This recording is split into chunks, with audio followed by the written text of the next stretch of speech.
One local congregation that has personal ties to a church in Florida is helping giving back after Hurricane Irma.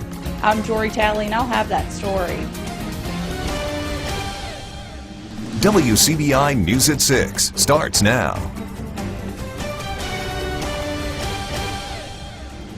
Good evening, everyone. Thank you for joining us. More on Irma recovery here in our area in a moment. But first, it's a controversial topic in Oktibbeha County, the future of the county-owned hospital. Residents there are divided on it, with many wanting to sell or lease the medical center. Today, a group in favor of keeping the hospital, Friends of OCH, is meeting to discuss why they are in favor of keeping the hospital under local control.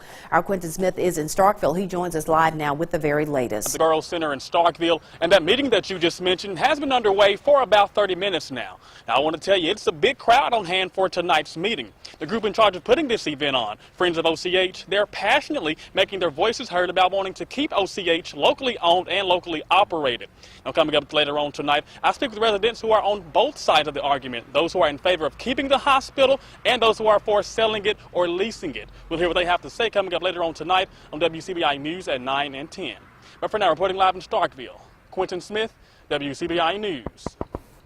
All right, certainly a lot of opinions on both sides of that issue. The Winston County Sheriff's Department is investigating a weekend shooting that left a security officer critically injured. The shooting happened early Sunday morning at a nightclub on Stockyard Road. Sheriff Jason Pugh tells us a security officer employed by a private company was shot while responding to an altercation at the club. A family member of that victim tells us that he's being treated at UMMC in Jackson. So far, no arrests have been made. The shooting remains under investigation. Well, some victims of Hurricane Irma have made their way into the Golden Triangle, at least temporarily. In Starkville, hotel parking lots there are dotted with Florida car tags. For many of those victims, the only connection they have to our area is that it was the closest place available with hotel rooms. Now the only thing they can do is just wait for the storm to pass. We came in, we left Friday. First night we slept in the back of the truck. No rooms. We finally got us a room Saturday. We came here Saturday. We got to jump around because it's hard to, there's no rooms. Is this something you've ever dealt with before? Oh yeah, every hurricane. I was a lineman 36 years, and when they come, I grab my mom and we leave. But yeah, it's just protocol. And Mr. Gibson tells us that he has friends going to check on his home there in Florida. They plan to head back tomorrow. Well, Hurricane Irma has left her mark across Florida. She has uprooted homes, businesses, churches, and people. One Columbus church has ties to one of the hard-hit Florida towns. Now they are lending a hand. Our Joy Talley met up with some church members today to see how they're giving back. She joins us in the studio with the story. Life Church in Columbus was founded in Fort Myers, Florida. Many members of the founding church are now receiving help from their Mississippi sister church, including the family who are the founders of both churches. Hurricane Irma hits close to home here in Columbus, particularly those who go to Life Church. Life Church planted down its original roots in Fort Myers, Florida. Our church is a part of a larger network of churches that are actually spread out around the United States.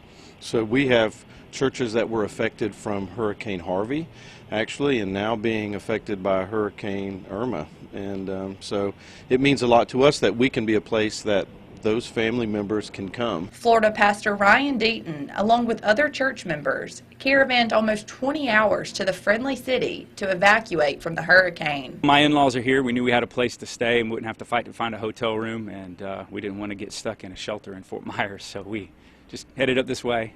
Plus, we knew we had the church here, and people that love us, and we could worship somewhere on Sundays. The Columbus branch started preparing for their sister church members once they saw how bad the storm was going to get. We knew that families there would need places to come, so anything that we can do to help out. So we begin to have homes, people in our congregation, make places for people to stay. Deaton is the founder of the Columbus branch and couldn't be more thankful to the church for opening its doors. Now that Irma has passed, Deaton says he's ready for when he can reopen the doors in Florida. Our church building's fine. Well, we had a little bit of leakage there, but nothing major, so we're going to be able to have service there on Sunday. May not have electricity yet. We don't know that yet, but that's all right. We'll have some kind of service there. Our home didn't maybe fare so well. We have a tree leaning on a roof, but there's no major structural damage. We had floodwaters come in it. People from all over the country are wanting to help hurricane victims, including this former Life Church member in Florida. He drives a cattle truck and is on the road to Florida to help. On his way there, he caught up with old church members in Mississippi, offering to load his truck up with supplies. He's soon to be on his way with 6,000 pounds of donations to pass out at the Florida branch. If we listen to God, He mobilizes us in the time of need. And people in Florida right now are in the midst of desperation, anguish, and despair. And He mobilizes His servants. And I'm just a servant. Life Church in Columbus is no longer receiving physical donations at this time, but will still take monetary donations. Head on over to the WCBI website for more information. All right, Jory, thanks so much for that story. Time now to get a first look at our forecast. We'll turn things over to Chief Meteorologist Keith Gibson. We're going to get a little bit of Irma this way, huh, Keith? Yeah, just a little taste, Andrea, right now with some showers coming on in from Alabama. These are actually pivoting from east to west across the area, the leading edge of some of that light rain getting to US 45. Heavier rain, heavier breezes over here, stronger breezes in Alabama. You can see some wind gusts recently, about 36 miles per hour in Birmingham. So these heavier showers and stronger breezes will continue lifting back to the west as we go throughout the evening and overnight hours. Temperatures are cooling down into the 60s in many spots where we have some thicker cloud cover in Columbus. 66 degrees right now, a wind from the north at 9 miles per hour. So widespread showers, some wind-driven rain here this evening. Wind gusts tonight may be over 30 miles per hour at times. Your full forecast in just a few minutes. All right, Keith, thanks a lot. To the 9/11 anniversary now, people all over the nation today gathering to pause and reflect and to remember those who lost their lives in the 9/11 attack. This morning, residents, first responders, and other city officials met at the front steps of City Hall in Aberdeen to honor those on that day. During the ceremony, those in attendance prayed for soldiers, emergency crews, families, and the nation. U.S. Marshal Dennis Irby says he wants everyone to know that terrorism should not keep people from living the American dream. We are here to try to at least let the families know. Not only do we appreciate their sacrifice, but we want the world to know that regardless of what counter-terrorist attack may be perpetrated on this country, we are not about to let it change us to the degree that we can't continue to have American way of life. And today's ceremony concluded with everyone in attendance singing Amazing Grace. Well, most of us remember where we were and what we were doing on September 11th, 2001. For two Golden Triangle leaders, the attacks that day hit close to home. WCBI's Parker King talked to them today about their memories. He joins us in the studio with his story. Parker. At the time of the attack, MSU President Dr. Mark Keenum was working as Thad Cochran's chief of staff in Washington, and Mayor Lynn Spruill from Starkville was a pilot for Delta Airlines. The experiences they share are two of many in one of the darkest days in our nation's history.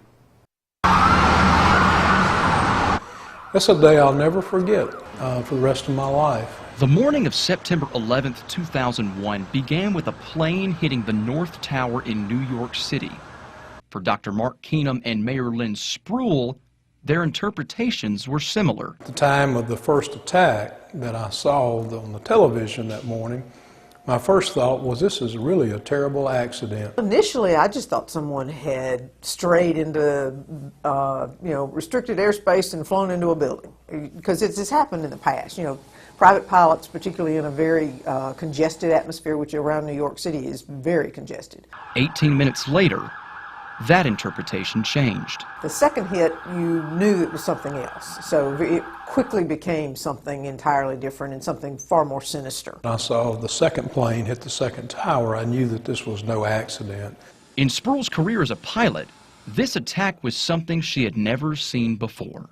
Before this happened, back when we were having hijackings, which we used to have, what the intent of the person who did the hijacking was to, fly me to Cuba, or fly me somewhere else, or to hold it hostage until they could get X.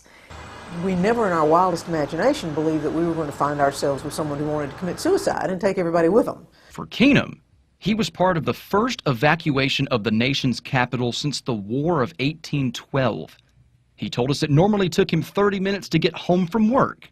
That day, It took him 4 hours. Right across the river, I could see the Pentagon, which had been attacked, and it was just pillars of fire and smoke that you could see for miles. All Keenum could think of in that moment was his friend who worked in the Pentagon, Lieutenant Colonel Jerry Dickerson. I was wondering about him and how he was doing in that situation, and unfortunately he was killed, and which was very tragic for me personally and for his family and for all of us. 16 years later, both Spruill and Keenum see this nation forever changed in both travel and everyday life. Flying is still incredibly safe, and I think as we respond to all the situations that come our way and we tweak what we do to meet the situation, I think it's still the best way to travel. How we travel, how we interact with other people, other nations. We're not the same country. It's not the same world anymore since 9/11/2001. Both agree that even though this was a tragic event in our history, it brought together the nation. Incredible story, Parker, with that. Thanks so much. Coming up, area veterans tee up for a good cause. We'll have more on their monumental goal when we come back. You're watching WCBI's News at 6 with Andrea Self. Welcome back. Some area veterans spent part of the 9/11 anniversary raising money for a project at Tupelo's Veterans Park.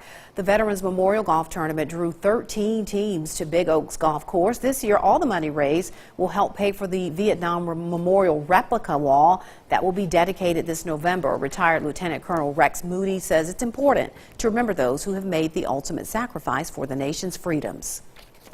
Like most veterans, we believe and we say this quite often: freedom is never free. It's something that you have to work at, it's something you have to commit to, because this is our way of life and we're not going to give up without a fight. The Marine Corps League of Tupelo sponsors the annual Veterans Golf Tournament. Some light showers coming back into the region right now. Well, actually, let's go to our other source right now. Let's go to our other source. You can see some light showers coming on into our region right now. And we do have a little bit of Irma's impact with us here this evening. Some wind-driven showers, maybe some wind gusts over 30 miles per hour. Cooler temperatures tomorrow. Full forecast.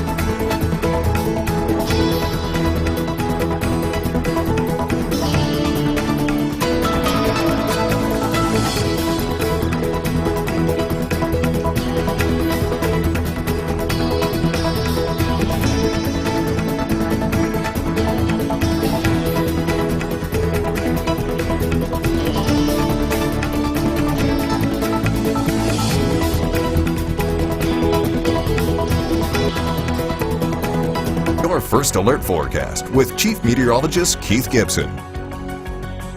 6:18 on our Monday evening. You can see some overcast conditions in Tupelo. We are looking back to the east, some darker clouds on that horizon. That is some heavier showers, some steadier showers here in the West Alabama. You can see some wet weather here, and notice in the foreground some of those trees moving around with some breezes as the remnants of Irma come our way. Now, speaking of Irma, this really started way back on Wednesday, August 30th. Look at the tropical system way out there, the eastern Atlantic, and then Irma just danced around the Atlantic Ocean, got there into the Caribbean, and then got into Florida here this weekend, and now we have the remnants in the southeast now on land, and you can see pushing back to the northwest is this big shield of rain. Now, we still have some breezes with the system. The strongest winds have been around the center, with lesser wind back to the north and west, and we'll see our winds go up a little bit here this evening and during the night. And we've been watching some of these wind gust trends here today. Atlanta actually has some wind gusts over 60 miles per hour. Birmingham has had some recent wind gusts up to about 36. Nothing too bad over 30 yet in northeast Mississippi, but it's possible this evening and tonight. So you may hear some wind-driven showers out there tonight. That should be just about it. But as we go through the course of the next 24 to 36 hours, we may see a 1/4 of an inch to maybe up to 2 inches of rain in some lucky spots with the remnants of Irma. Tonight, temperatures go down into the mid to upper 50s. And for tomorrow, well, let's first talk about tonight in detail. Winds from the northwest 15 to 25, but some gusts may be over 30. Now let's talk about tomorrow. We are stuck at 60s, the average well above that. We may be setting some new records for the coldest daytime high tomorrow, with highs expected to be only in the 60s. Scattered showers will continue around the area, so it will be a chilly and a very fall-like day around here with the remnants of Irma just swirling around. Now, those will tend to pull back to the northeast more so on Wednesday, but still some clouds and some scattered showers. More rain tomorrow versus Wednesday.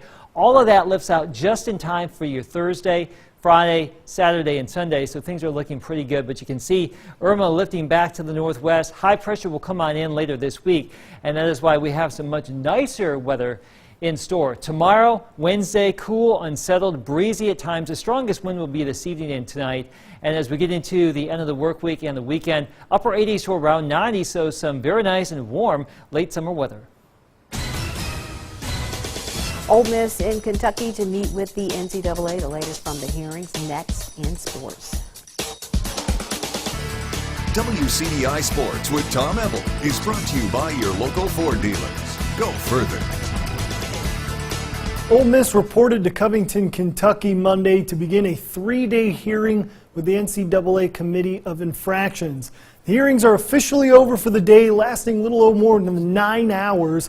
Former head coach Hugh Freeze, along with athletic director Ross Bjork and Chancellor Jeffrey Vitter. There have been no reports of Mississippi State linebacker Leo Lewis attending the hearings today. Interim head coach Matt Luke also attended the hearings and had to check in back home with the Rebels as they prepare for game week. I know the fans appreciate the scrambling and they love the beautiful throws. Excuse me.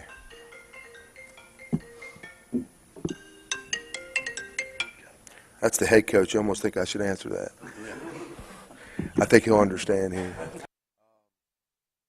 So while Luke was busy in Kentucky with the hearings, the Rebels, they're preparing for its West Coast road trip to take on Cal. It'll be the toughest test yet for the Rebels in the early season, putting a member of the coaching staff could be a secret weapon.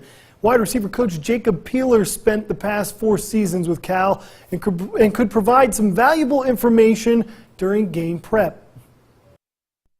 Jake Peeler has a knowledge of just about every kid on the team. I mean, I could probably give you a pretty accurate rundown of the defensive personnel here, and he's been able to give us, a good person-to-person rundown, recap of each kid. So it always helps when you know personnel well. So that's obviously an advantage for us this week. We've already sent him a subpoena to appear at the defensive nightly meeting. So he'll come in tonight and he'll give us some strengths and weaknesses, the roster and the guys that we're facing. He probably won't be able to give us much about their scheme, but certainly he can help us in terms of identifying the individuals, tell us their strength, their weakness, and the guys that we need to look at that's capable of making explosive plays. Mississippi State gears up for its primetime SEC opener against the 12th-ranked LSU Tigers in Starkville. The last 3 meetings between the two teams have been decided by 5 points or less, and there's no question who will have to step up in a big way for the Bulldogs. Sophomore quarterback Nick Fitzgerald has been solid in the early season, but will need to put on a better performance against LSU than last year, which ended up being one of his worst outputs as a starter. Head coach Dan Mullen says Fitzgerald has shown growth in his decision-making and will need to be extra sharp Saturday facing a strong LSU defense. I don't see him making a lot of the interception was a bad throw. I don't see a lot of bad throws out of him. I see, we're just slightly off here. Tough ball to catch, take a little bit off that throw. Just little things that'll help improve his completion percentage. A lot of missed throws when I was playing against me. A lot of opportunities I had to convert on downs or make a big play. I just overthrew them. So that's one thing, going to be in my mind. Make sure I settle down, set my feet, make sure I'm making confident throws.